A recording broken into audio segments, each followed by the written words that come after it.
Hi! இன்னைக்கு உங்க மகா கிச்சன்ல நம்ம என்ன பார்க்க போறோம்னா, strawberry milk shake and ice cream எப்படி பண்ணலான்னு பார்க்கலாம்.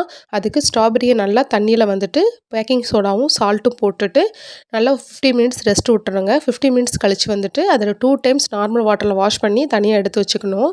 அப்புறம் ஒரு மிக்ஸி ஜார்ல வந்துட்டு மில்க் மேடும், ஃப்ரெஷ் க்ரீமையும் போட்டு நல்லா கிரைண்ட் பண்ணிக்கணுங்க. ஃப்ரெஷ் க்ரீம் இல்லாத சமயத்தில வந்துட்டு நம்ம பாலாடையும் போட்டுக்கலாம். அப்படி இல்லைன்னா, திக்கான பால் இருக்குல்ல, அத காய்ச்சி ஆற வச்சு அதையும் போட்டுக்கலாம். மில்க் மேடுக்கு பதிலா வந்து நம்ம சுகர் ஆட் பண்ணிக்கலாம்.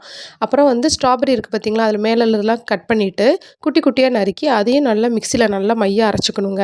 அரைச்ச பிறகு இதோட இந்த நம்ம மில்க் மேடும், ஃப்ரெஷ் க்ரீமும் அரைச்சிருக்கோம் பார்த்தீங்களா, அதையும் சேர்த்துட்டு நல்லா கிரைண்ட் பண்ணி எடுத்தோம்னா, சூப்பரான மில்க் ஷேக் ரெடி ஆயிட்டுங்க. இது கார்னிஷ்க்கு நான் வந்து குட்டி குட்டியா ஸ்ட்ராபெர்ரி கட் பண்ணி போட்டிருக்கேங்க. இத அப்படியே குடிக்கலாம். அப்பவும் செம்ம டேஸ்ட்டா இருந்தது. அப்படி இல்லைன்னா, ஃப்ரிட்ஜில வந்துட்டு ஒரு 8 ஹவர்ஸ் வச்சு எடுத்தோம்னா, சூப்பரான ஐஸ்கிரீம் தயாராயிட்டுங்க. செம்ம டேஸ்ட்டா இருந்ததுங்க. நம்ம சம்மர் டைம்ல இந்த மாரி சாப்பிட்டோம்னா சூப்பரா இருக்கும். நம்ம ஹெல்த்தியாவும் வீட்ல பண்ற மாரி இருக்கு பார்த்தீங்களா? ட்ரை பண்ணி பார்த்துட்டு எப்படி இருக்கு சொல்லுங்க. பாய்.